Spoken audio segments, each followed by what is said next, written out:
The best pitching matchup in baseball is in Minnesota. We'll preview that with Cory Provus. Plus, one of North Dakota's best athletes has one last basketball game before football begins. Hot Mike starts now. Hot Mike with Dom Izzo. Really? Really, Dom? No. I like what Dom's doing. Okay. Dom Izzo. Jeez, come on, Dom. What do you think I am, a magician? Yeah, I'm fired up, Dom. What else could I say? Absolutely. It was great to get on the field, and then Dom came up to me, and I'm trying to walk away from me. I just wanted to enjoy myself out there. Hot Mike. Great job. There's got to be some kind of intelligent question about something. Coach Dom Izzo, WDAY in Fargo, North Dakota. Can you give me a layup or something? Hot Mike. Presented by Northwestern Mutual. That program is second to none. On the networks of WDAY. You know, if it's not about sports, I find it very hard to concentrate. Here's Dom Izzo. Good Friday morning. Welcome to the Why Are We Working edition of Hot Mike on WDAY Extra. KSFL TV, good morning in Sioux Falls, KNBN in Rapid City, and Inforum.com. Happy Friday, everybody. 11th day of July.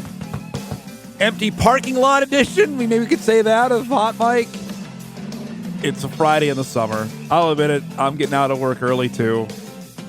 Superman today. Big deal for the nerds. Just going to tell you that right now. Kind of optimistic. The reviews are mixed. Going to see it later today. We'll see. Superman's the original, the OG of all the comic book movies. The original is fantastic even now, almost 40 years, more than that, 45 years later since it came out. It's older than I am, and I just turned 46, so there you go.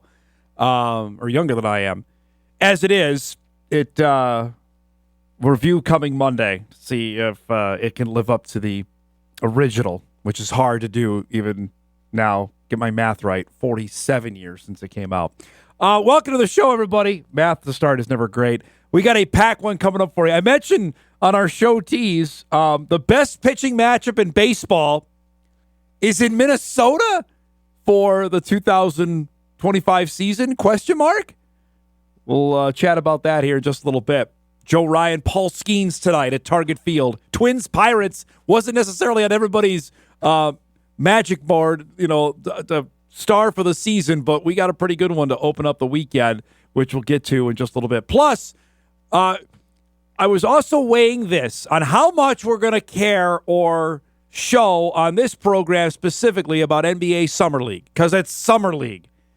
But the Wolves' top two guys are there, and their number one pick splashed yesterday. And I know it's Summer League. I got it. But you got to see what Yohan Beranger did to begin his professional basketball career. Also, our guy Grant Nelson opened up his pro basketball career yesterday as well with Brooklyn in the Summer League, which we'll get to coming up in a little bit. It's a busy weekend here in town. The USA Wrestling Nationals begin tomorrow up at the Fargo Dome. It's a summertime staple. There are things that you can count on in this part of the world for sports that we have every year. The Red Hawks get going right around Memorial Day, a little bit earlier than that. Legion Baseball happening. And the other staple of the summer, great racetracks going on, of course, all across for the Fargo, Grand Forks, Ada, Jamestown, you name it. The other is the Wrestling Nationals, which always take place in the middle part of July.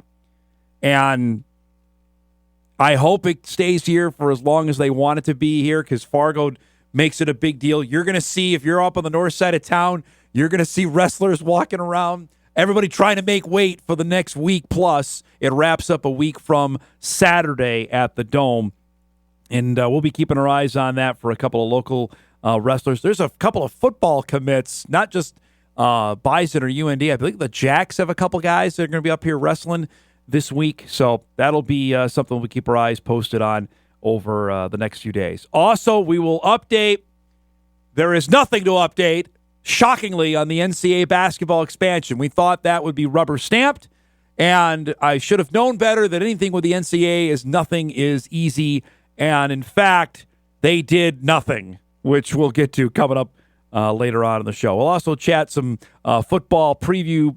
we're on a Friday. We'll have some fun. Look ahead to, in my opinion, the top Missouri Valley Football Conference games before we wrap up our Friday show. But we'll start with the Twins. I mentioned with their game tonight, they wrapped up their 3-game set with the Cubs yesterday. No Byron Buxton in the lineup.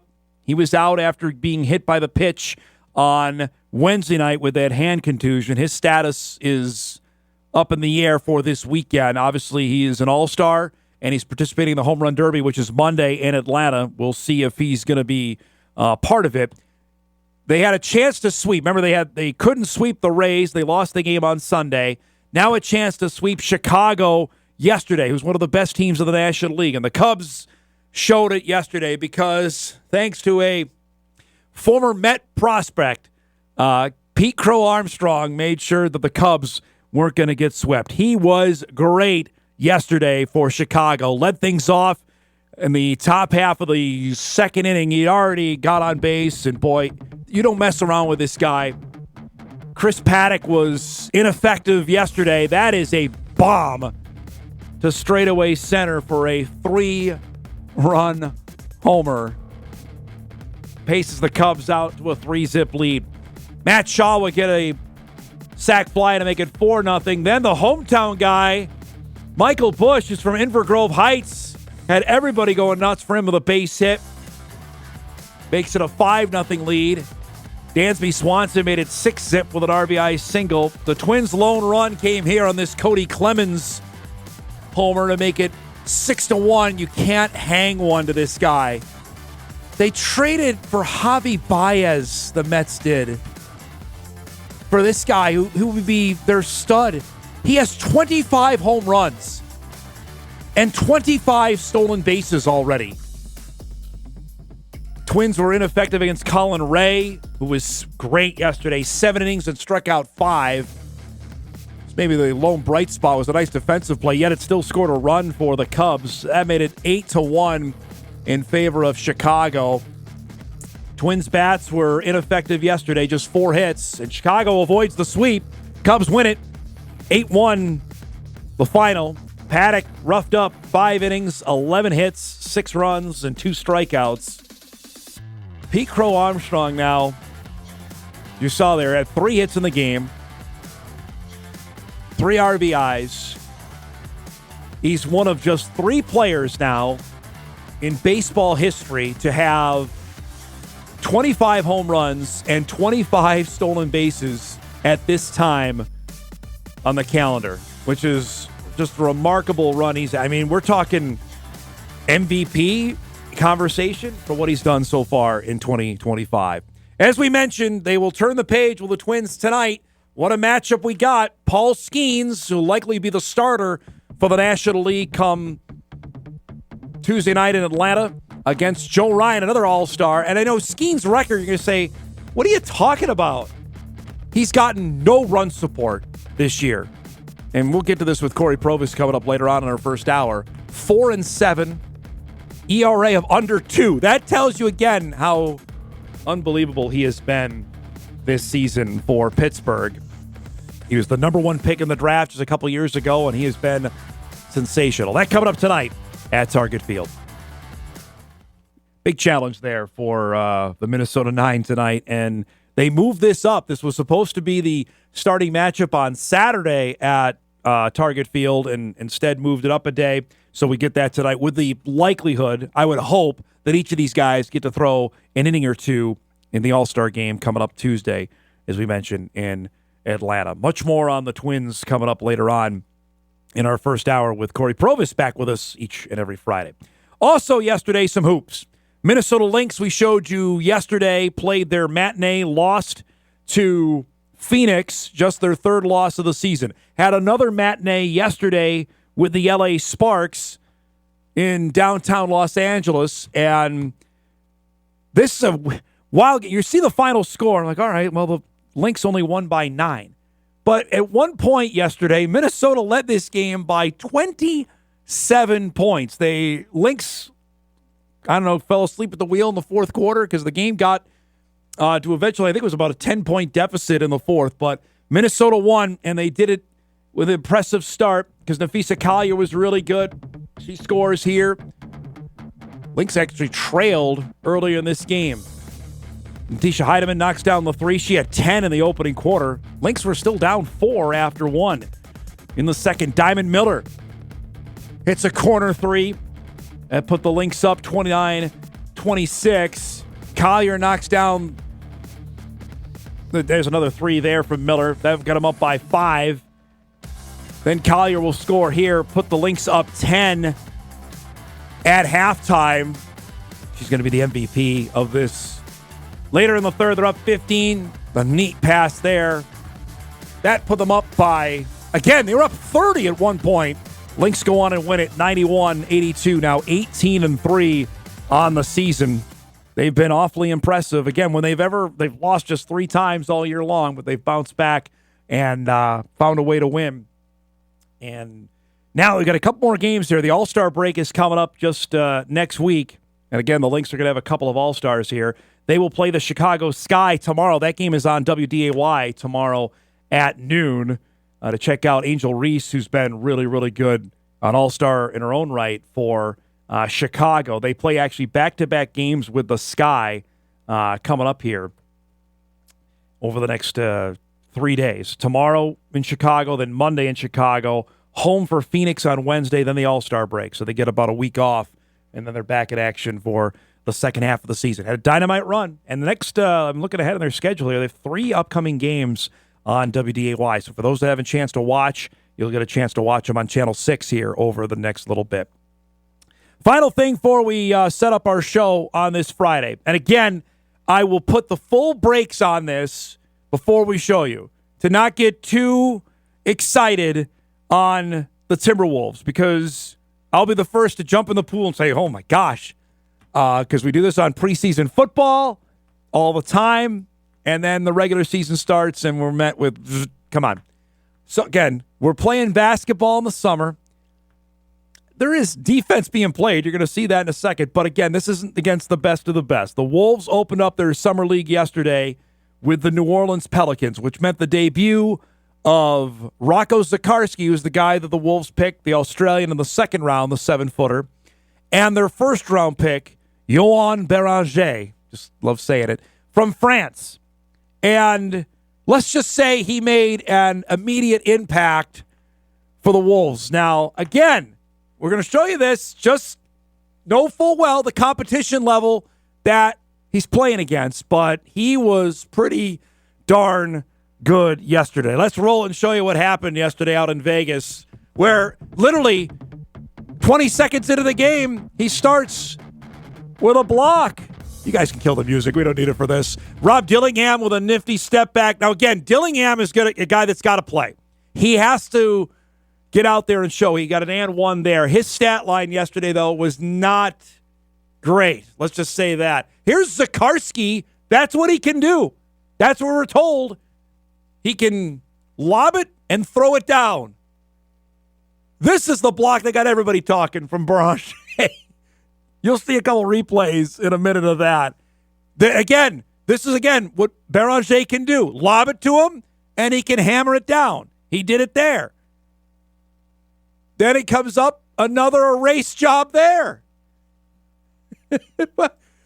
Again, what do we expect of this guy?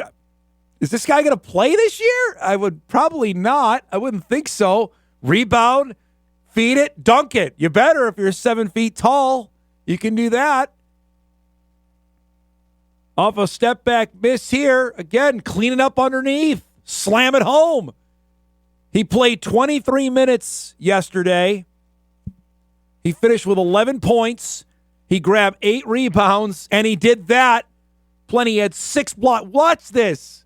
That is Eraser. That's like the old Schwarzenegger movie in the 90s. Show it again. Loop it for me, John. I can't get enough of this guy. He's not going to play in the regular season. He's up blocking dudes left and right. Come on. I'm watching this in the office yesterday. I'm like, all right, well, looks good. But again, the competition level he's playing against. 11 points, 8 rebounds, 6 blocks, and a couple of steals. Now, Dillingham, by the way, his line, 15 points, 6 assists, but 7 turnovers for Dillingham. Terrence Shannon had 20 points. These are the guys that got to play. The starting 5 for the Wolves yesterday was Beranger, Miller, Leonard Miller, again, who had 20. Dillingham, Shannon, who he and Dillingham are going to have to play for the Wolves next year. And Jalen Clark, another guy that they're counting on. Zakarski, you saw his only basket in the game. They play 5 games in Vegas, so it's not about wins and losses. It's about seeing these guys, especially Dillingham and Terrence Shannon Jr., play and play effectively. Dillingham turned the ball over too much, but he's got to get some run. I'm of the mindset that Finch hates him right now, and he was there. Finch was interviewed during the broadcast yesterday, so we'll see. Wolves will play their next game coming up on Saturday out in Summer League. We were out there last year, and the amount of basketball, it was also the USA basketball team was out there starting their Olympic warm-up. So it was basketball crazy when we were in Vegas last year, but there's a ton of people out there. Big day today for the Wolves because formally introduced will be Mark Lowry and Alex Rodriguez. Press conference comes up, I believe, at 2:30 today to formally introduce them as the new owners of the team. Be intrigued to hear some of their comments, and that'll come up later this afternoon. We got a fun show coming up for you here on this Friday as we wrap up the work week, get you ready for the weekend. Mentioned plenty of Twins chatter with our guy Cory Provus, who is on vacation this week. Interested to hear what his thoughts were. I don't know if he watched any of the broadcasts the last 3 nights. There were no play-by-play guys. It was all analyst-driven with Justin Morneau, Glenn Perkins, and Trevor Plouffe. We'll visit with Cory coming up at 9:35. His appearance is brought to us by Welton's Tire Service. At 10 o'clock, Walker Braaten will join us from West Hope, Newburgh, Glenburn. Selected to play in the Lions All-Star Games, which come up early next week.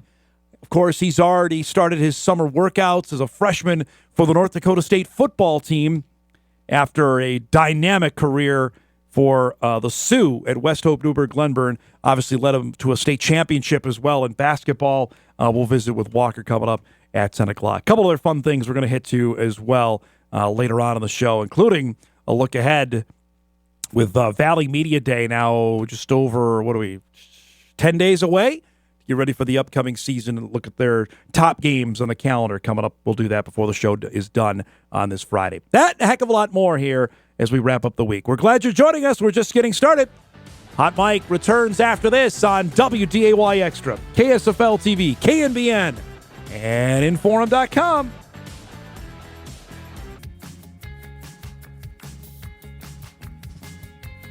All right, welcome back, everybody, on a Friday morning edition of Hot Mike.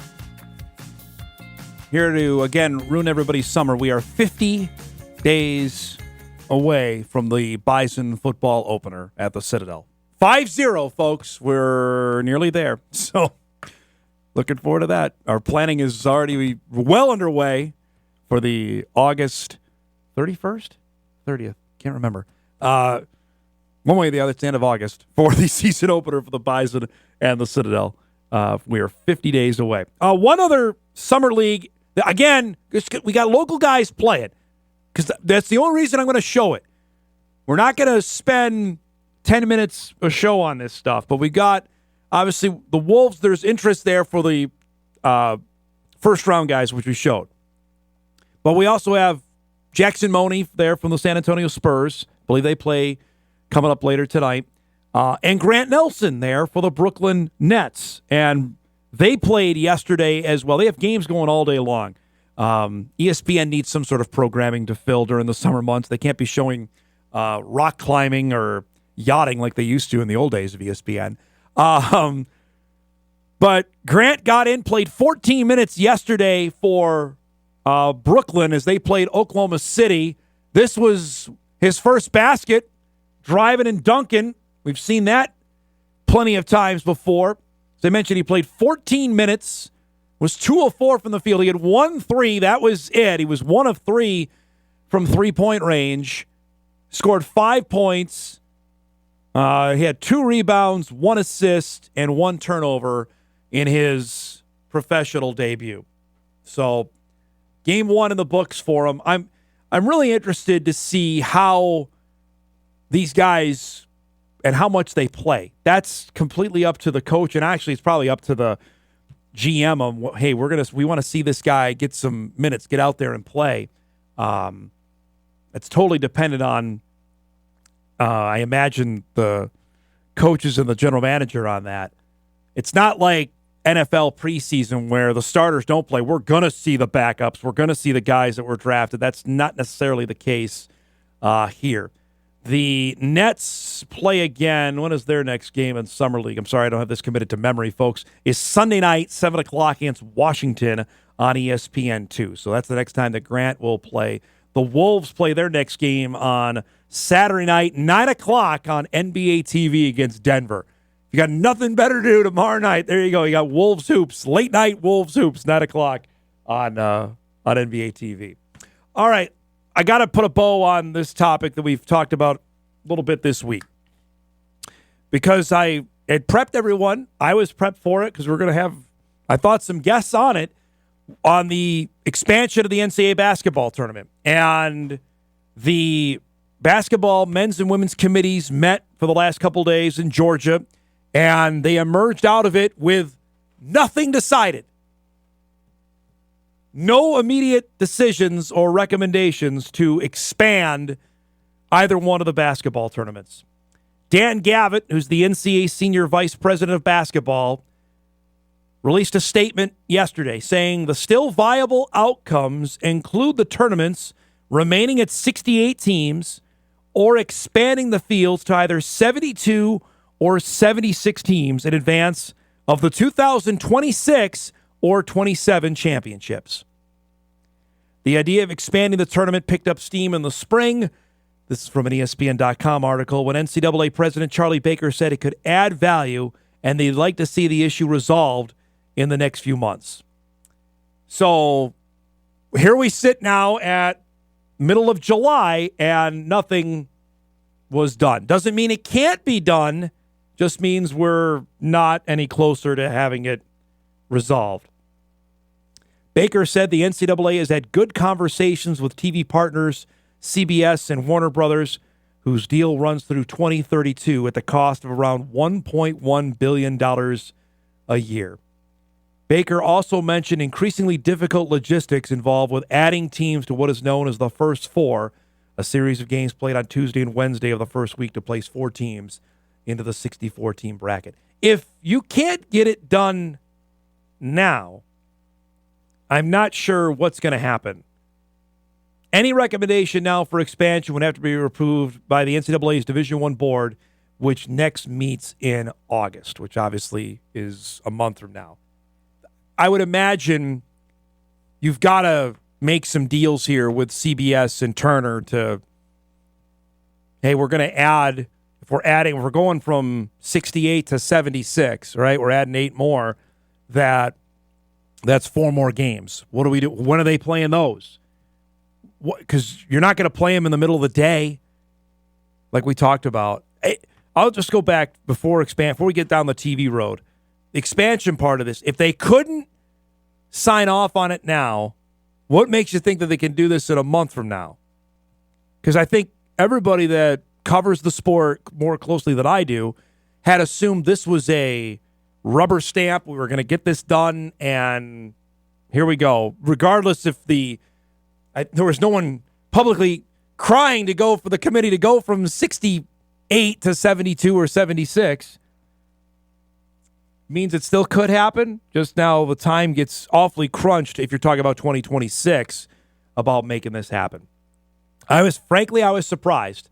I saw this late yesterday afternoon. I was full deep in Yohan Beranger highlights, not going to lie, but came across my Twitter feed that this did not go through. This is from Matt Norlander. It's an awesome job. I'm working on trying to get Matt on our show because he covers college basketball better than probably anybody out there. He tweets out, the fact that the selection committees could not hash out a decision, even for as early as 2026 this week, is an intriguing development. Sources previously indicated to me that determining what to do for 2026 felt like a necessary step to achieve this week, and it didn't happen. Dan Gavitt previously told me on the record that a decision for the 2026 tournament would likely require action taken in the spring. We're now approaching midsummer, and the controversial issue is still to be determined. Certainly seems possible, at the very least, that 2026 could be a 68-team NCAA tournament. We had Matt Larson on yesterday. We asked him about the expansion. He was certainly in favor of it, knowing full well that it's not going to mean a second team for the Summit League, but potential more revenue would come by virtue of more teams in, that could help out leagues like the Summit, like the Big Sky. Winning is the thing that matters, and that's where I went with him on the first four, because obviously the Bison were in that in 2019 and won a game, and that counts. That unit counts, and I'm not going to try and explain it because it'll make your eyes go right to the back of your head. It's probably more difficult to explain than the house stuff right now. But if you do win a game, that gives you money for your entire league, pays for a lot of stuff, because that contract, as you heard, is $1.1 billion a year. That pays for everything else in college athletics. Football's out doing its own thing, right? The tournament, the basketball men's tournament, pays for everything else. Pays for the FCS tournament to go to 24 teams and pays for it to be seeded 1 through 16. That's what the basketball tournament can do. And if they're going to expand it, that means more money from television, likely. Then that's why the rest of the members would be on board with that, even despite the fact I think it would not help them. You're not going to see more mid-majors get in. Unfortunately, you're going to see more Big Ten, SEC, ACC teams get into the field that are just kind of, they should go to the NIT. That's what's about. But nothing expanded yet, so still a chance it could remain at 68. All right, we're due for a break. We'll take one now. We come back. Cory Provus will join us as the Twins get ready to host the Pirates. And what a pitching matchup at Target Field tonight. We'll preview that and a bunch more with the voice of the Twins on TV. We come back on Hot Mic right after this. Deep to left center field. Back it goes and gone. The 0-2 pitch. He struck him out swinging at 101. Swinging a drive. Left field and deep. Back it goes and gone. And the Twins walk it off again. All right, it is Friday at 9:35. Time to visit with Cory Provus, the voice of the Minnesota Twins on Twins.tv. His appearance is brought to us by Welton's Tire Service, back from various parts unknown, like the Ultimate Warrior, off vacation. It's great to see him. Now, I watched. I don't know if did you watch this week, or did you totally unplug? So it was on Tuesday night. It was on where we were, but I couldn't hear anything, so I would look up every now and then. I didn't really listen too much, and then I saw some highlights, when I go to bed, and then just to keep me updated on what's going on. But it sounded like the guys had a blast, and when this idea came around before last season, okay, and I was all for it. I said, I think this would be great. I get a couple of series off a year for personal time.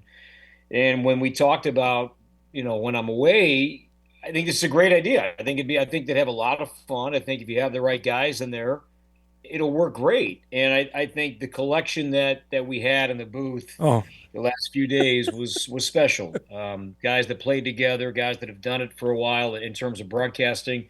So I would imagine, and based on the reaction, I saw an article in the Athletic today. I'm glad it went out, and it went as well as I thought, and we all thought it was going to be. So bravo to the fellas for doing a great job, and I'm thrilled that the audience enjoyed it. I would say Pablo was really good. Pablo Lopez was shocked. on there. It was Tuesday. Was really, really good. But as a play-by-play guy myself, I found it.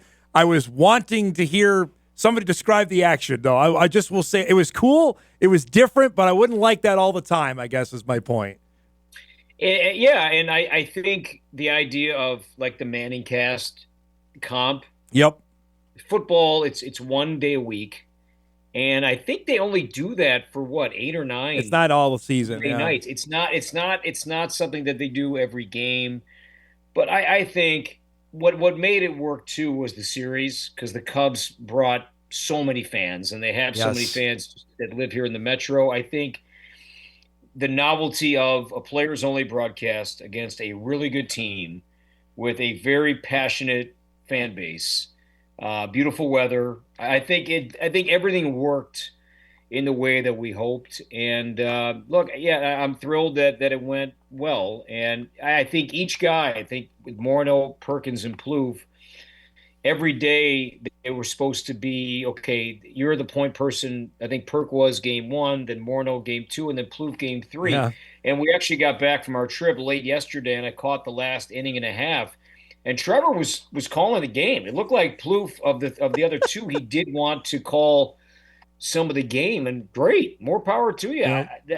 They asked me about it. What should I do? I said, listen, I want you guys to be yourself and have fun and be unique and take some chances and throw some darts. Some are going to land, some are going to miss, and see what happens. They did some cool stuff. Like Perkins was out interviewing Griffin Jacks in the bullpen during the game, which was really neat. They got some video of you in a batting cage as well that we got from the from the broadcast. Can you describe this that they end up showing during the broadcast this week? Yeah, so I was so where we went, we just got away, and we always have a dad's day on our trip, and all the moms, they're in the spa, and the dads are like, all right, let's go have some fun. So Nice. the dads do all the go-karting and the VR and you name it. And so batting cages, you name it, all that stuff. Waterworks, the whole water balloon thing. So Dad's Day was Tuesday. And so we did some batting cages, and my son hit for a little bit. I'm like, you know what? I want to go hit. And looking good, man. The swing looks good. Well, come on. So what I said was I had my friend Jimmy take video of this because I thought, all right, this could be kind of fun. So the cage I went to was baseball slow. But what I told the fellows when I texted them, I said, I don't know what the speed said. It just said Duran. And I went in. And so I took some swings. Fantastic. And the next day, man, my forearms were pretty sore. I have not been in a batting cage, Dom. I can't take 20 years. Yeah. So it had been a while, but I had fun, and I sent it to the guys, and I'm sure they had some fun with that. No, that was not the best piece of video, no offense, because they found when Trevor Plouffe basically airmailed in Oakland over the bullpen mound, and the fact that he was the ball boy and was wearing the oversized helmet. That was awesome television. That was really good. So I read that in the story today. I didn't know it happened at the time, and then I saw the video that was connected to Dan Hayes' story, and man, that was funny. And I love Perk's reaction to it, that it was not something that the video that they saw beforehand, that they could react live. I think that's brilliant producing by Trevor Fleck and Rick Palermo, our great producers on Twins TV, coming up with those ideas and not rehearsing much. And I'm a big fan of rehearsing. So what we do rehearse on the telecast is the open. Yeah. Because I just like I want that to be clean. But when I moved over to TV, something that I thought worked with Danny and I in radio is that we didn't prepare anything. It was all going to be organic and just see where it goes. And I wanted to keep most of that going into television. So outside of the open, we don't really rehearse much because I want things to happen spontaneously when things like that pop up. Yeah. And I'm glad that that's what took place the last few days, is showing these video clips of these guys without any of the players seeing them beforehand. I thought was a genius idea. You remember that play with Plouffe in Oakland of him tripping over the mound there? What year was that? Oh, because it was that. I mean, I don't. And Yeah. Trevor played a lot of third base in 2012, so that would have been my first year. But Yeah. I don't remember that. I don't either. I have to go back and look at the year. But man, was that something? But that fall was epic. Really man. good. Really He good. really fell on that mound. As he said, That he was pretty good does tumble. not apologize for all-out effort, is what he Oh, said, which was great. fantastic. All right, we actually have to talk about on-the-field stuff, but that was really – and I know other broadcasts have done it. SNY has done it. The Mets with Gary Cohen hasn't been there. They've had either Ron Darling or Keith Hernandez. They've done some in the stands. I was interested. I never asked you that. Would you do that, like do a broadcast like out in the stands for a game? Yeah, I would love to. Danny and I did that on radio. We had a sponsor one year that their part of their paid deal was that we moved around the ballpark. That's awesome. So there was a year where we did the broadcast from like 3 different spots. We did it from the Champions Club, but then we did it from I think the porch and right, maybe one other spot. Maybe then we did it from Jim Polad's suite Oh, wow. one night, and he joined us on the air for an inning. Then Dave St. Peter came by for an inning, so we watched it from like the owner's suite and see how this is going to play out and gauge his reactions when things go good or they go poorly. So I'd be all for that. I think right field. I think in that Winnebago pontoon boat. I think that'd be fun to kind of set up there and call the game from right field. I'd be all for that. You got a heck of a game to come back to tonight with each team moving up their starters. It's Joe Ryan and Paul Skeens tonight, Corey. This is, I don't know if I was anticipating one of the best pitching matchups all year to be at Target Field, but we got that tonight. I'm glad you led with that because it brought me back to like my childhood where, there would be certain matchups, at Wrigley. Maddox against Hershiser, or there would be a pitching matchup that would sell me on, hey, I want to go. And man, this is one of those tonight. This is awesome. I can't think of the last time where there's been outside the playoffs where there's been dueling aces, and especially a unicorn like Paul Skeens who comes to the Target Field once every 2 years. Right. This is pretty sweet tonight. I'm pretty amped up for this tonight, and the crowd's going to be great. Nelly's doing the show post game anyway, so you're going to have a lot of things that I think working towards an electric atmosphere at the ballpark tonight. But man, I've never seen Skeens pitch before in person, so I'm looking forward to this one tonight. 4-7, but his ERA is under 2. He's not getting any run support. That just tells you how dominant he's been with an ERA under 2. And it tells you, too, about how the game has changed, and I think it's changed for the better in this regard, that wins used to define the Cy Young, right? That used to be your immediate go-to. Who should be the Cy Young winner? Well, the guy that's won 20 games. Then that changed about a decade ago when Felix Hernandez won with 13 wins. That's right. Yep. I forgot the year, Tom. It might have been around 2013, 2014, around that time where Felix Hernandez, I think he went 13-11, 13-12. And he was the first one to, I think, really – he's pitched really well. He hasn't won a lot, but look at the other numbers. And, I'm with Perk this weekend, too, and I think he's a great partner to have when we get into this conversation because he'll have great intel into how you define a pitcher's success or lack thereof. And, Paul Skeens getting no run support. His ERA is under 2. He's got 4 wins. But – yeah, this is going to be great here tonight. I am amped up for this pitching matchup here at Target Field. Joe Ryan goes tonight, and we found out earlier this week that he's going to go to the All-Star game as well. And I was wondering this, and I'll ask you. You're around it. You're in it. With Ryan going tonight and Skeens, what is the opportunity or potential that either pitch an inning or more come Tuesday in the All-Star game? I think this was done for that reason. Okay. I think they originally were lined up to go tomorrow. Right. And I know that Sunday, if you throw on Sunday, you're out for the All-Star game. I believe Saturday, though, it's more of a soft rule. I could be wrong. I know Sunday is definitely a no-go, but Saturday might be, okay, yeah, we don't want it, but yeah, it's fine. This, I think, allows Skeens to start the game if the National League, if Dave Roberts goes that route. And then Joe Ryan, sure, he can pitch an inning. He can certainly pitch an inning on Tuesday because his normal day would then be Wednesday. So he would throw a bullpen Monday, essentially, before a Wednesday start. So, yeah, this to me, I think, would have no bearing on him throwing an inning on Tuesday. Okay. And then would let him line up. I think Rocco, he won't pitch him Friday. But maybe Sunday then. Maybe he goes game 3 in Colorado, or do they want to push him back to Monday to get him, ready in L.A.?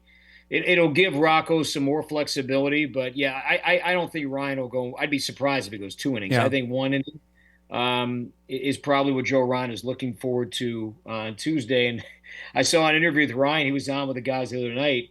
Joe has horrible numbers in Atlanta. I mean, he gives up bombs there.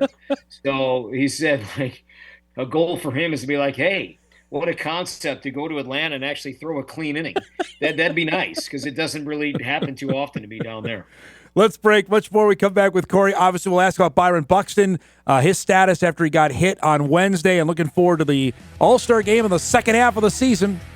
Wrap up our first hour of Hot Mike right after this.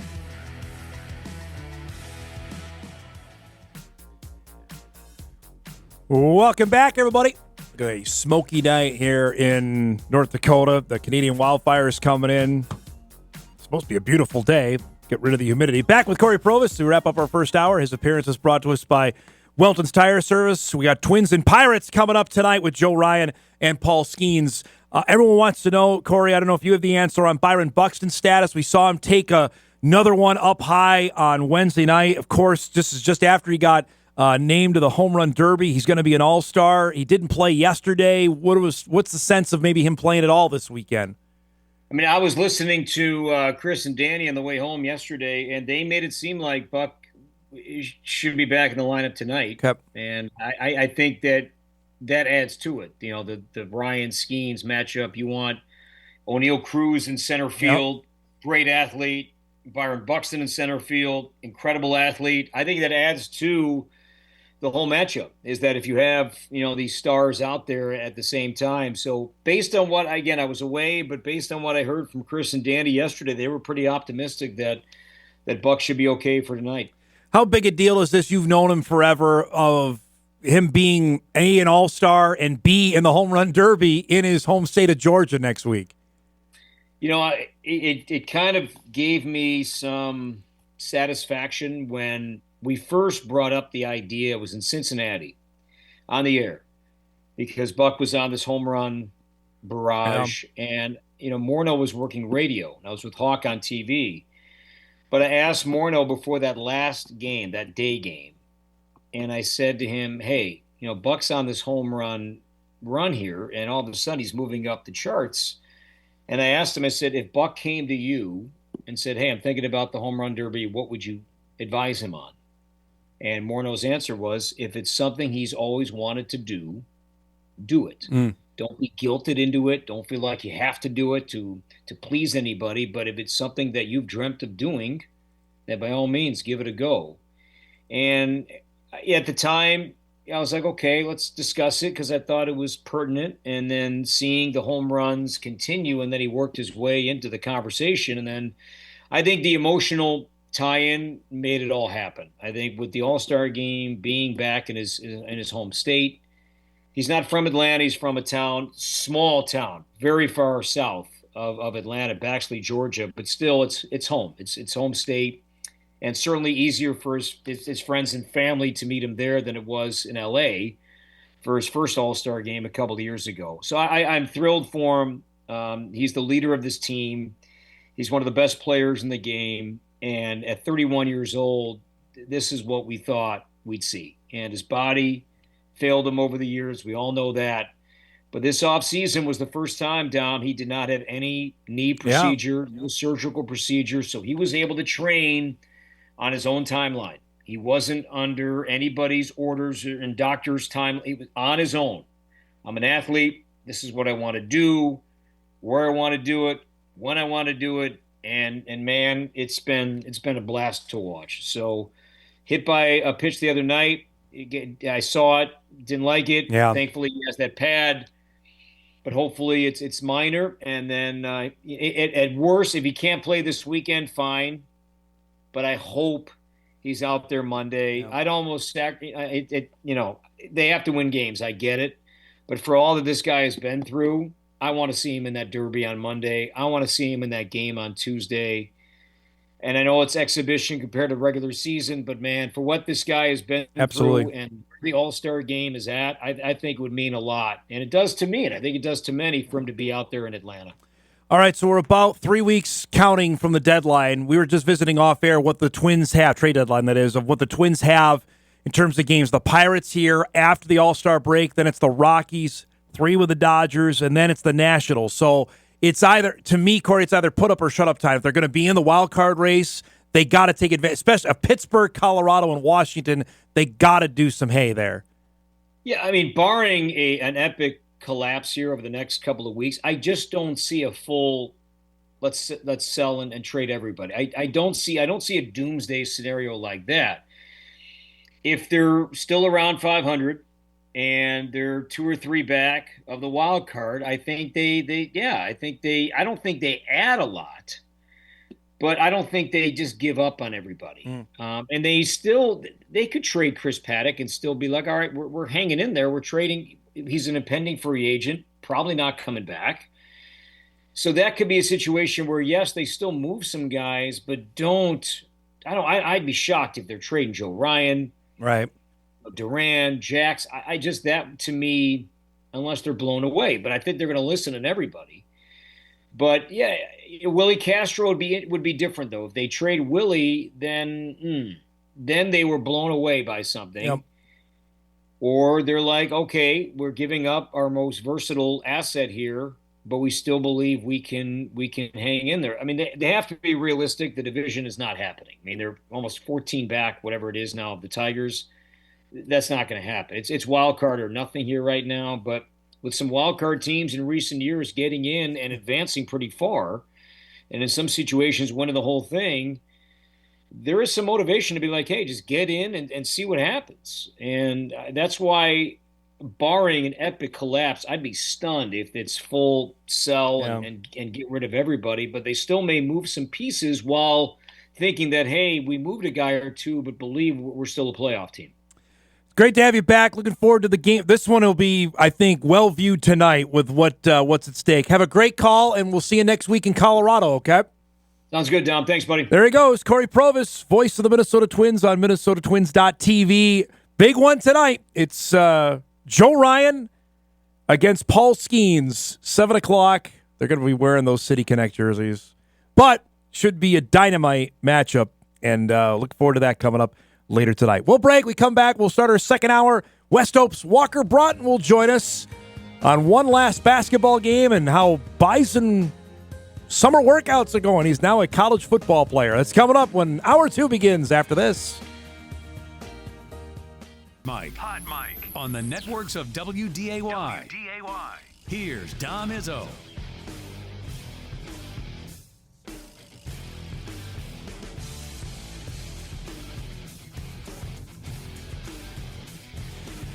Well, welcome back, everybody. Hour 2 on this Friday morning, ready to rock and roll. Obviously, we mentioned earlier, busy sports weekend. We got the Junior Nationals getting up at the Fargo Dome beginning tomorrow.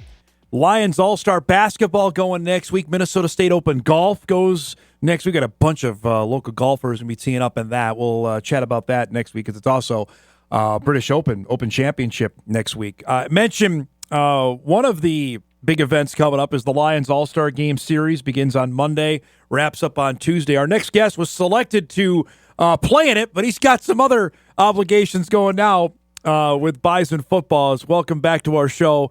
West Hope standout Walker Braaten joins us, who, of course, is signed to play football for the Bison. He'll be a freshman. He's got summer workouts going. That's why he can't be doing the Lions All-Star Game this week. And it's great to see. I want to get to the football stuff in a minute, but basketball, I know, meant a ton to you. Tell me just the honor of being selected to the games. I know you can't participate, but what did that mean to you be selected to the games this week?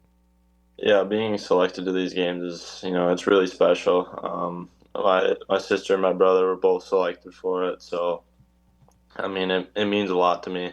But, I wish I could play in it, and, it's a special event that very few select people get to be a part of, so, it's a special event. Your basketball career needs no introduction, but I'll give it anyway, since you were MVP of the 24 Class B to help West Hope Newburgh win the state championship in Minot, looking back, and they made it back again this year. Those two runs, what's that mean to you personally of what you guys did as a team for basketball the last couple of years?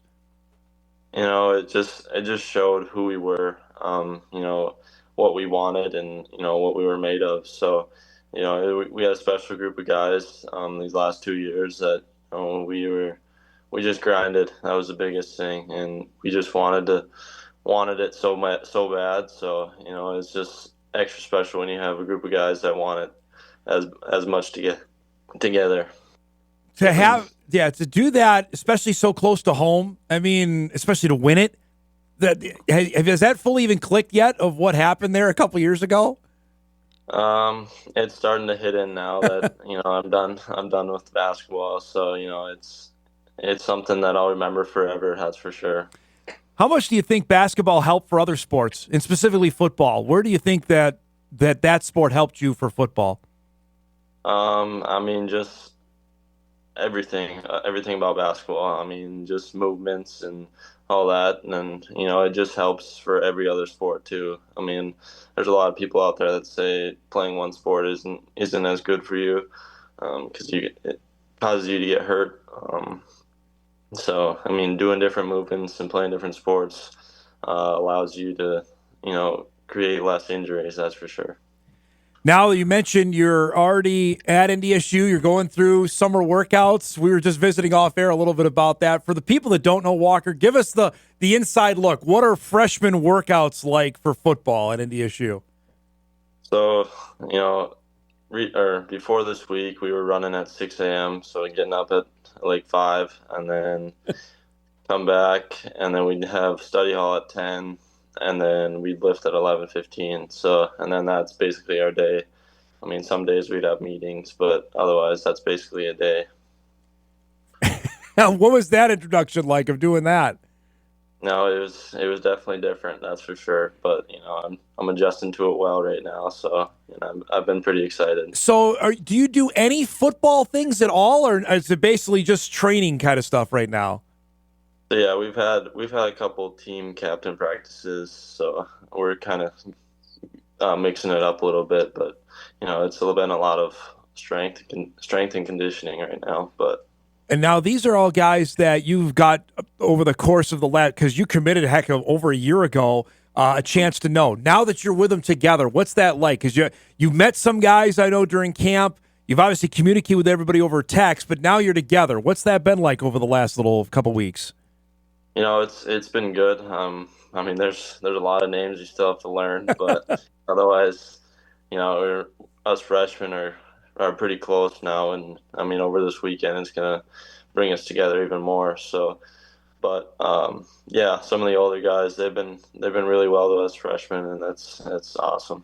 Going in, what was your mindset of arriving on camp? Like, okay, that chapter of high school done, graduated, moving on to the next step. What was your mindset of coming to Fargo, at least for the summer before fall camp begins?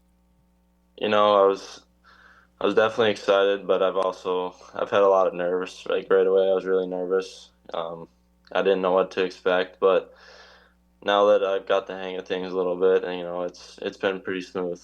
I have to imagine it's been a long time since you've been nervous on a football field. Yeah, it's been quite some time since I guess last year against New Rockford. So just to have the adjustment, what was that like? And knowing full well you're not alone in doing it, you're going through it with 20 some other guys that are doing it. Yeah, going through it with those guys. I mean, it makes it even better because they're going through the same stuff we are. So it makes it a little bit easier.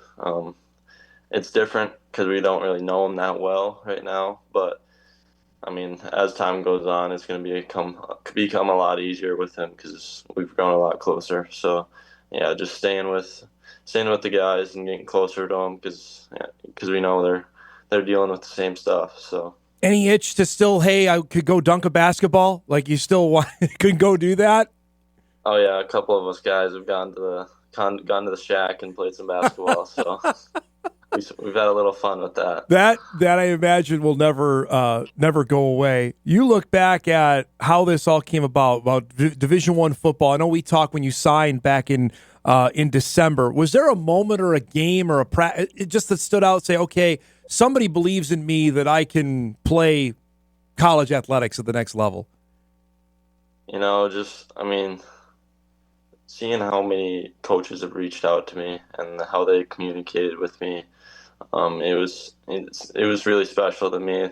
Now that I think about it, it's once in a lifetime deal there. So, I don't take anything for granted. So we're talking with guys now, Walker, that are going through the recruiting process. What would you tell them about it? What do you remember about how hectic it got? Because I know it got crazy for a bit for you. You know, it gets pretty busy. You just gotta stay focused. You know, there's gonna be a lot of coaches talking to them, so you know they just gotta stay focused and know what they want. That's the biggest thing. Know what you're looking for. If you want something, then I mean that's what you need. So just find the right place. Was there a time where it ever got overwhelming, recruiting stuff? There's a little bit, but I mean not too much. I handled it pretty well. I mean towards the end, it was time to get ready to commit. So I was ready for that. That's for sure. The fact you got it done when you did, that you could go and play football last fall and not have to worry about it, how important was that to you now that you look back at it? Yeah, that was definitely huge. I didn't have to think about anything, and you know, like you said, it was just special to me because I could just focus on high school at that time now. Did you have any school still calling you after you committed? Was anybody still, hey, you know, we're still interested? Did that happen after you had announced your commitment? No, I don't think so. I can't remember, but I don't think I did. But you know, coaches kind of just respected my decision, and you know, they just moved on. So, what are you looking forward to the most about fall camp? About actually doing football stuff and looking forward to when that starts here in about 3 weeks? Just getting back into actual football. I mean, I've been excited for this opportunity. It's gonna be really special to me, but you know, it's gonna be a grind. Knowing the lineage of North Dakota 9-man guys that have had success, you're not going to sneak up on anybody probably anymore. Not that doesn't happen now with especially at NDSU. But what kind of pressure goes with that? I guess I'll ask that. Knowing there are some guys that have gone on to have some great careers at NDSU that have come from the 9-man ranks. You know, biggest thing is learning. Learning everything I need to know. I mean, just doing what I'm supposed to do. And then, learning from the upperclassmen is the biggest thing, and learning what Bison Pride actually means. So you mentioned earlier here, before we let you go, you meant the freshmen are getting together for a bit of a retreat. Give us the lowdown on what's happening this weekend. Yeah, we're going to go to a lake. We're leaving at like 5:30 today. So, we'll go to a lake in Minnesota, and we'll stay in a cabin. So we'll just basically, we have a polar plunge at 8 a.m. every morning. Oh, man. So the lake shouldn't be too cold, but otherwise we'll do some games and slip and slide and a bunch of stuff. So just to That's awesome. Get around with those freshmen. So it's gonna be a lot of fun. Have you had a chance to meet some guys that you didn't know yet over the course of the last few weeks? Yeah, that's for sure. I mean, we've had a couple guys come recently, so we're just still trying to get close with them and get them involved with all of us guys that are tight. So now that it's reality, you're in college Division I football. Does it seem like this is reality? I guess I'll ask that. Does it seem real to you? It's starting to feel pretty real. Yeah. There's still some hidden things about it, but you know, it's different. It's way different than high school, and you know, I'm excited for what's to come. What do you think you're going to miss the most, though, about Friday nights playing football? Just being with my high school buddies, that's for sure, and playing in the hometown. So that's gonna be the hardest thing. But you know, I know Fargo's a special place on Saturdays, so I'm really excited about that. Well, we officially, just so you're at home, we've got the helmet here. Actually, even signed by you as well. That's here. So anytime you're on the show, we got it right there. All right. Perfect. It's great to see you, bud. Thanks so much for making time. Have a great weekend, and we'll see you at fall camp in a couple weeks. All right. Yeah. Thanks for having me. Walker Braaten from West Hope, North Dakota. Obviously, one of the standout members of the Bison class of 2025. You heard it there as the fall workouts are underway for the freshmen, and frankly, they've been going on for the last few weeks in anticipation of fall camp, which I believe opens July 30th. Once we get to 12 games next season, this is going to even open up earlier than that. So fully when I say after the 4th of July that the summer is over will be accurate. But I'll be intrigued to see what, if any, of the freshmen. Like last year, the Bison had a Donovan Woolen come in and make an impact. Obviously, Jackson Williams come in and make an impact as true freshmen. There's usually a couple And I would anticipate that's going to be the case again in 2025. Money Mitchell's a guy, running back that you look at, say, especially with the departure of Marty Brown. That's a guy that, he's certainly going to play 4 games. Could he play more? You look at that coming down the pipe. And Braaten's got his work cut out for him because he can play safety at the next level. That the Bison look like they're in a pretty good spot at that position. Sam and I were going through this yesterday during the afternoon as we're starting to plan out our preseason coverage of what we're going to do, because we've got our Bison football preview shows coming up in about a month's time. The Sunday nights on WDAY coming up right before the start of the season. We'll have 2 of them on what positions, and like wide receiver, absolutely loaded there. Secondary, this time last year, like, what in the world are they going to have back there? No one, they thought they had Cole Wisniewski and Sam Young were going to be there, and then obviously Wisniewski never played. Sam was getting his first real run after spot starts in 2023, and boy, that turned out now to be a position of strength what they have with Darius Givens back there, Jalen Crumby back there, Anthony Shadimi-Afaro back at corner, Jalen Duffy back at the other corner, that they're in pretty good shape in the secondary looking at 2025. That's I'm not going to go down that road, but appreciate Walker giving us a few minutes. And again, the Lions All-Star basketball games coming up early next week. Another summertime staple that we have up here in the upper Midwest. We'll break. We got back. We got a few emails to get to. We are guest-free the rest of the way. Got some fun stuff we'll get to. So we wrap up the week on Hot Mic. We're back on WDAY Extra right after this.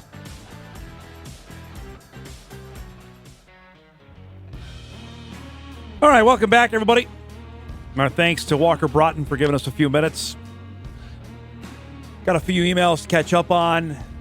And we're going to go through the, at least what I am anticipating, the top Missouri Valley football games for 2025. We're going to do that in our final segment here in about 10 minutes' time.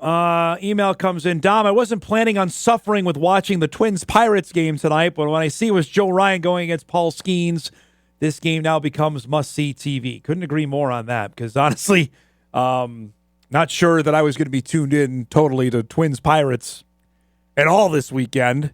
You want to enjoy the summer weather when we can.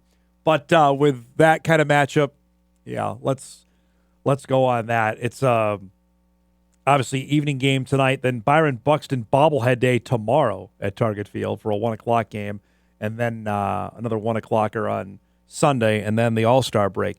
And I just got this email as well, because I was looking, we were chatting earlier on the Home Run Derby, which obviously Buxton will be participating in on a Monday. Email comes in. Dom, what's the status of who's televising this next season? Obviously, we know that ESPN earlier this year opted out of its Major League Baseball coverage to wrap up this season, which ESPN has the rights of the Sunday Night Baseball. They have the Home Run Derby, and then the first round of the postseason, the wild card round, I guess they call it, the best of 3 that came about during the COVID year of 2020, which was a success. That's a good question. Now, the latest reporting on this, if you follow it, if you care, is that ESPN and MLB are back. I don't know if at the table is the right way to describe it, but they are at least chatting. I would tell you, growing up, when they finally decided to televise the Home Run Derby, and it got to be 1990, and it was tape delayed, 1991, I'll never forget. Like, it wasn't on live. Think about that. That the Home Run Derby, and this was when the guys were actually in it. It was not live. I got to look that up, unless somebody knows the answer to that. When did the Home Run Derby first broadcasted live? That was one of the events, honestly, of the summer, because there were 2 things you watched during, at least for me, one was the All-Star game, because the first broadcast live in 1998. Is that for real? That's not that long ago. 1998, and obviously that worked out well. That was the year that McGuire and Sosa were doing their deals. The 1998 broadcast featured Ken Griffey Jr., who won the event for the second time. The event has evolved from its early days as a 2-inning, potentially tied contest to the popular ESPN broadcasted event it is today. That is wild. The first Derby wasn't televised. I was wrong. It was 1993. So that was at Camden Yards. I remember that. That's wild. That wasn't live till 1998. Anyway, point being, at least for me growing up, there were two events that you had to watch. One was the All-Star Game, because at that time, you didn't get to see the Angels play or the Mariners play or the Rangers play or the Padres. Like when Fred McGriff was playing in San Diego. Like, wow, he's really good. I never get to see him play. We're going to watch him in the All-Star Game. Or Kirby Puckett, for a guy that grew up in upstate New York. We didn't see the Twins. So Kirby Puckett or Cal Ripken Jr., that was cool. That was the event of the summer. And the other one was the Home Run Derby, because you had a guy like Ken Griffey Jr. or Alex Rodriguez smashing bombs that, again, for teams that you never got to see. Like growing up, we got the Blue Jays occasionally on the CBC, on the Canadian broadcast channel, because they used to be on the CBC, and we had the Mets and the Yankees and the Braves, because TBS, you got Atlanta. Unfortunately, you got force-fed the Braves. And then later, probably in the mid-'90s, we got WGN and got the Cubs on our cable package. But that was it. This long before you could watch every game. Now it's, if you're not a hardcore baseball fan, it's hard to, you don't know who O'Neal Cruz is, who plays for the Pirates, who's one of their best players. I hope you know who Skeens is. But that's what it was growing up. That's why I'm really interested if ESPN decides that they're not doing this anymore. Because they've only had it. They have been the sole television carrier of that event since its inception on television in 1993. It's been them. That will be radically different for whoever ends up taking charge of it next season. And there's been bandied about NBC's in the mix. Amazon wants a piece. The usual suspects on who wants to get involved in live sports. And baseball's a intriguing one. Heck, it could go back to ESPN. You never say never in this kind of stuff. But I appreciate that email on that, because that opened up a can of worms I wasn't ready to go down. But 1998 was the first time that was televised live. And there's been some obviously memorable ones. The one I spoke about earlier in the week, 2008, with Josh Hamilton, Justin Morneau, that one at Yankee Stadium, that was tremendous. I'm just looking back at past winners of the event. That Jason Giambi won one? Wouldn't have known that. Garrett Anderson of the Angels won the Home Run Derby in Chicago one year, 2003. No, wouldn't have guessed that. Then there's some usual guys. Prince Fielder, he won it twice. Robinson Cano won it? Robbie Cano won it, the Home Run Derby? No. Jonas Cespedes, of course.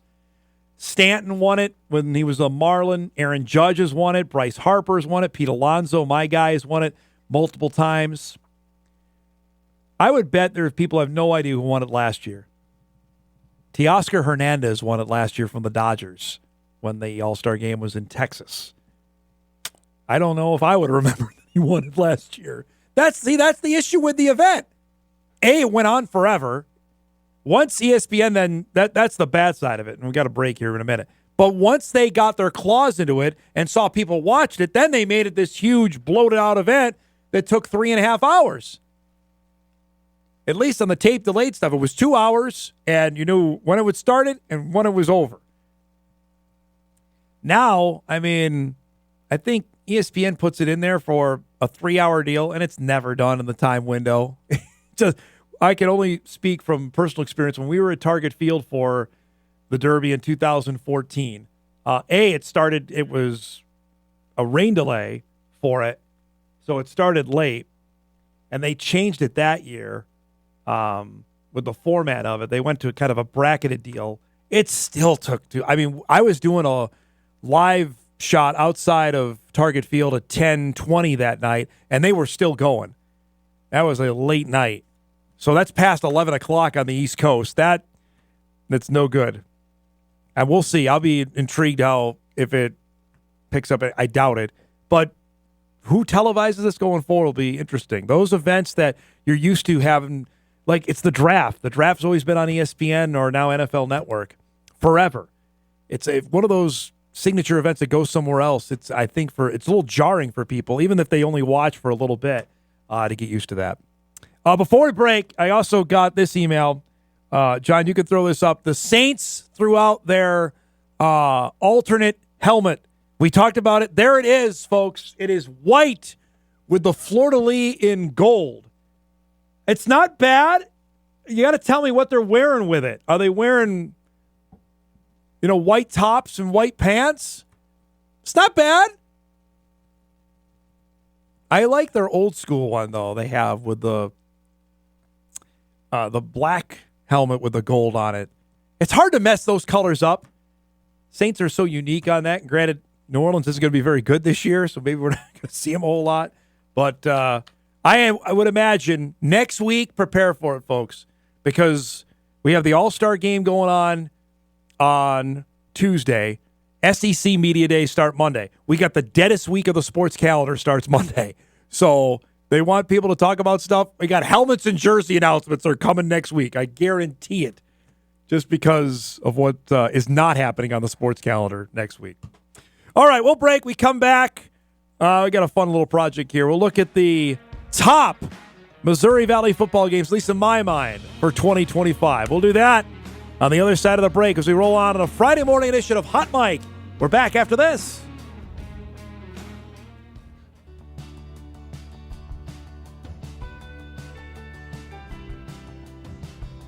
All right, final half hour of the week. Steamrolling towards the weekend. And with that, I believe tomorrow we have our first NFL teams reporting to training camp. So there you have it. I believe the Chargers report tomorrow, so it's officially on. Our director, John, told me in the break, you went down the rabbit hole of the home run derby, didn't you? I'm sorry about that. I started that. Yes, we found this out Monday. Dave Parker, the late, great Dave Parker, just passed, won the first home run derby at the Metrodome of all places, for the Reds in 1985. There are some names from my childhood here. It just makes me smile. Darryl Strawberry first, who was my absolute favorite player. I have a Darryl Strawberry jersey. I've worn it on the show. The Straw was my man. Eric Davis won it. Eric Davis and Ruben Sierra. There are some names for you. McGuire, Juan Gonzalez.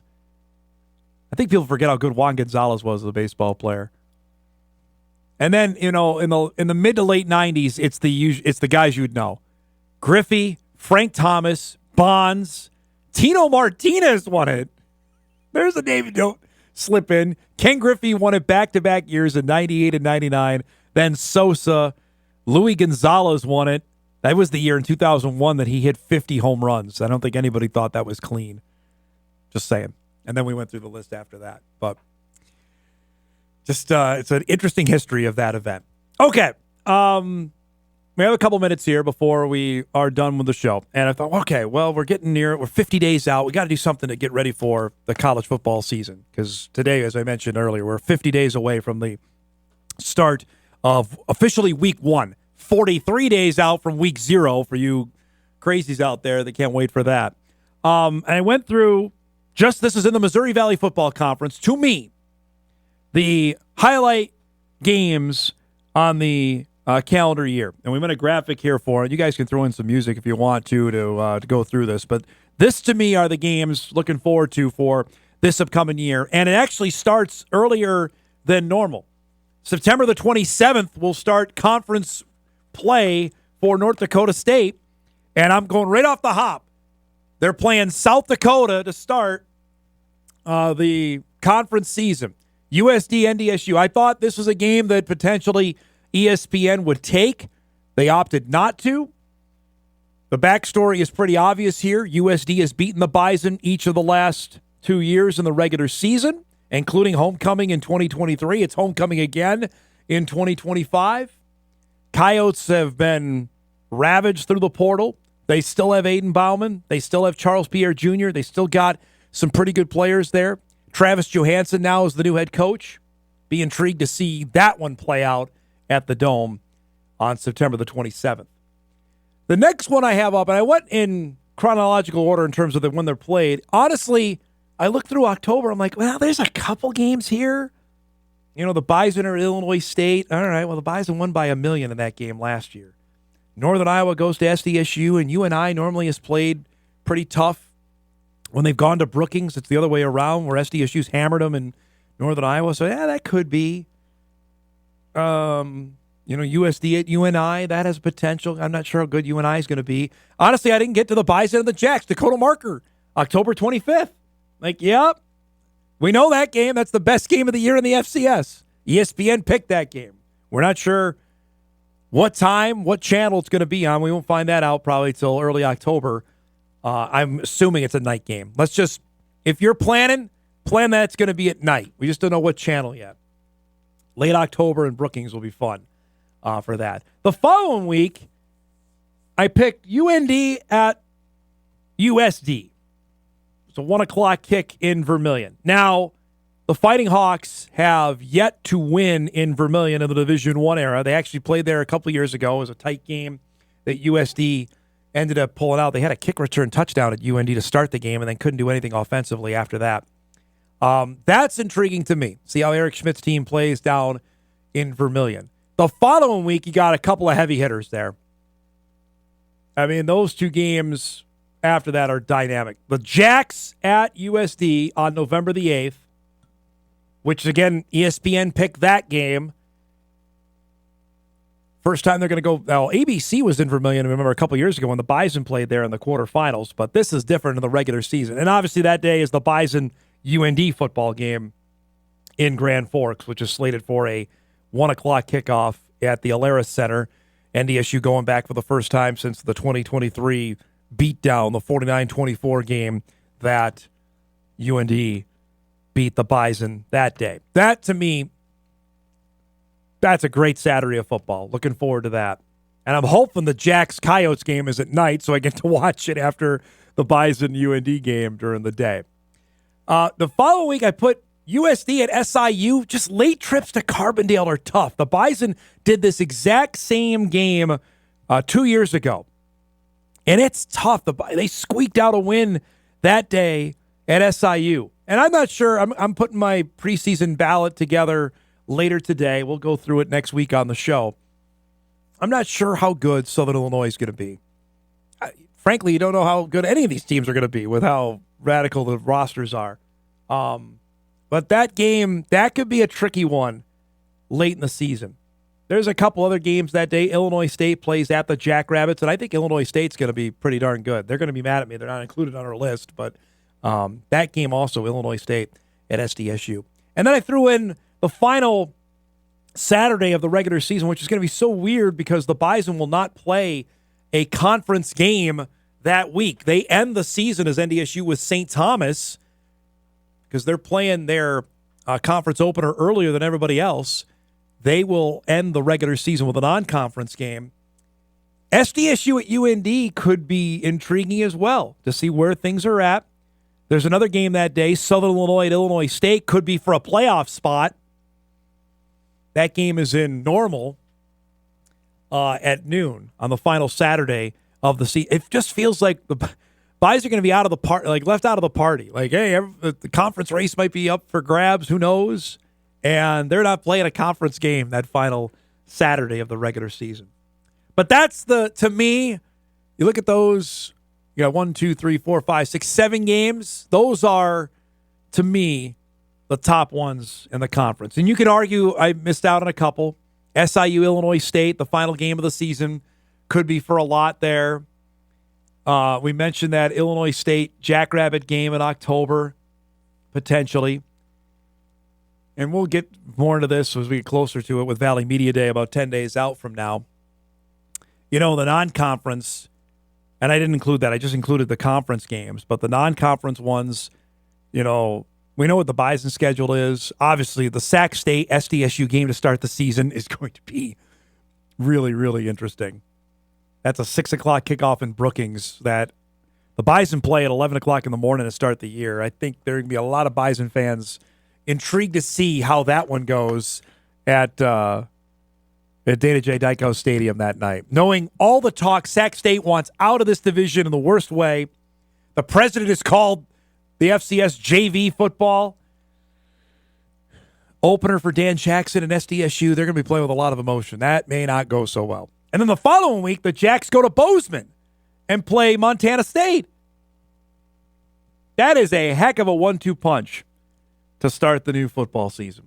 That, to me, are the premier non-conference games in the league. Eastern Washington plays at Northern Iowa. 10 years ago, sign me up for that. 10 years ago, that game, that is a premier FCS game. Now, not so much. In 2015, you're telling me Eastern Washington's playing Northern Iowa. I'm like, holy cow. We've got David Johnson. We got Cooper Kupp on the field. Like, oh, man, that is a fantastic game. Now, that same day, UND goes to Montana. That is going to be an awfully difficult game. We know how the Grizz are, first off, at Washington Grizzly Stadium. Second, how they are in the non-conference. That is a tough start for Eric Schmidt in his collegiate career, head coaching career. At K-State is UND. Then they host Portland State for their home opener. That they should be able to take care of them. And then go to Missoula after that. Ew. The other non-conference the following week, Youngstown State goes to Towson. You have the battle for the wheel, SIU and SEMO. We're going to see SEMO the week prior. They'll be here in Fargo on September the 13th. Those are probably it in terms of the highlight games. It's funny, though, that Northern Iowa Eastern Washington game, that would have got me jacked up. Like, let's go. Those are two good football programs that are always in the postseason, always contending. And now you look at it, and I think the last time each of them were in the playoffs, they played one another. That might have been 2021. It was the last time each of those two teams made the postseason. It's been down run for Eastern Washington, we talked about. Email comes in on this. Dom, did you see the latest on the Big Ten and its rivalries? Yes, I was just reading that during the break about the trophies that are associated. We've done this before. It's a good summertime topic, though. Obviously, we know Floyd of Rosedale goes without saying. Paul Bunyan's axe goes without saying. Those are great. The battle for the Little Brown Jug is tremendous. There are some new ones that I didn't know about. Illinois and Northwestern, they played for the Sweet Sioux Tomahawk from 1945 to 2007. It was retired. Now they play for the Land of Lincoln Trophy, which is modeled after Lincoln's hat. That's not necessarily one that you... It's not an iconic one to grab. There are some new ones. The Land Grant Trophy, that's Michigan State and Penn State. That stinks. The Freedom Trophy, that's Wisconsin and Nebraska. Does anybody even know what that is? That one stinks. Let's see. What else we got? Obviously, the Cy-Hawk Trophy, that goes with Iowa and Iowa State. The Apple Cup. The Megaphone? The Megaphone with Michigan State and Notre Dame? Well, that was a thing. They have their own. I mean, we've done this a couple times before, but the Big Ten with its association with trophies is fantastic, but also gets a little bit like the battle for the little bits of broken chair. What are we doing? Just play the game. There's only a couple that, like, Floyd is its own deal. Minnesota, Iowa is fantastic. Minnesota, Wisconsin, really good. The Little Brown Jug is good. The old Oaken Bucket. Get Indiana and Purdue fans upset at me. I guess there's a Paul Bunyan Trophy. I think that's Michigan and Michigan State. There are some different ones, but fun reading in the summertime here to get you ready for the upcoming college football season. Good stuff there. All right, we'll take our final break. When we come back, we'll wrap things up, get you ready for a great sports weekend that's on tap. I know it's the middle of the summer. There's still a bunch of good stuff going on. We'll do that. We'll say so long right after this.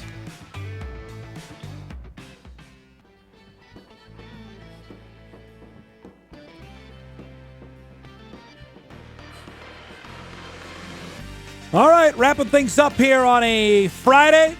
Looking forward to the weekend. Back on Monday. Our guy Sam Herder will join us. We look forward to actual conversations happening on the field. We've done so much, and there's still plenty going on off the field. In fact, for those that have seen the story, the headlines with the new NIL basically portal or clearinghouse that's going on, a lot of NIL deals have been rejected that have tried to go through with this new. You have to go through a clearinghouse to get them signed off. I know Matt Larson touched on this a little bit yesterday. In fact, it slowed down the whole process on this, and it goes back to something we talked about last month, that a lot of these deals were just to complete pay-for-play deal. There wasn't any real business association attached to it, except they were just given money to go to that said school. And now you have to show that you are it's for a profit, and Larson talked to us about it yesterday. It's for a profit industry that these deals have got to be approved if they're over $600. If they're not above $600, then I could make a deal here with John. He'd be a great tight end that I would pay him and say, you're going to go to this school and for $500, then we don't have to go through the clearinghouse. But if it's above $600, it's got to go through this, and so many deals have been rejected here over the last month since basically this came to fruition when the approval of the settlement. And the stories that we've read that have come out over the last handful of days is that athletes are missing out on opportunities, or deals are going away because they haven't been able to sign off on them. Just something to keep watch as we go forward. If you missed it yesterday, my story is available now at inforum.com. We're talking some Bison non-conference basketball scheduling. We had Jory Collins on, over a month ago. We now know the Bison women will play Gonzaga. That's a heck of a good game. At the Shack, November the 7th. Friday, November the 7th, Gonzaga will play at NDSU. And then 2 Fridays after that, November the 21st, Tulane will play the NDSU women. That's 2 known schools. So, and I've heard plenty, and I've complained plenty about the Bison non-conference basketball schedules for the last decade, that frankly they haven't been very good, specifically on the men's side. That's pretty darn good. The men will have Southern Illinois coming to the Shack on Monday, November the 17th. So you've got better games. You've been asking. It takes a while. Nobody wants to come up here and play. And after what the women's NIT run that happened, even less are probably going to be signed up to do it. And Gonzaga has got obviously a really neat tie to it with Horace star Jaden Hale now as a freshman on the Gonzaga women's basketball team. So there'll be a nice homecoming for her at the Shack on that opening week of the season. The Bison women also are playing Nebraska this upcoming year for a game down in Sioux Falls at the Pentagon. That'll be fantastic coming up. November the 16th, I want to say, is when that game is. And we'll keep trickling out information as we get it with the Summit League basketball schedules. They'll come out sometime about a month from now in early August. All right, let's do some What to Watch before we get out of here.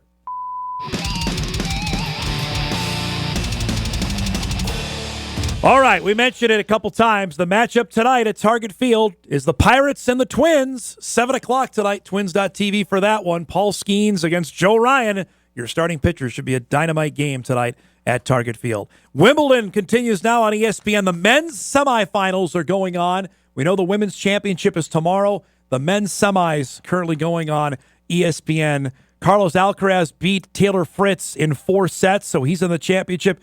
Jannik Sinner and Novak Djokovic coming up here in about 2 minutes. So when we're done, you can flip it on ESPN. And we got the Women's Euro Championship continuing. The Italians against Spain, the reigning champs, 2 o'clock on Fox. Our thanks to Cory Provus and to Walker Braaten. If you missed any of the show, you can podcast it later today at inforum.com. You can watch a full replay on WDAY+. Everybody have a great weekend. Enjoy the weather. And we'll see you back here on Monday on Hot Mic on WDAY Extra, KSFL, KMBM, and inforum.com.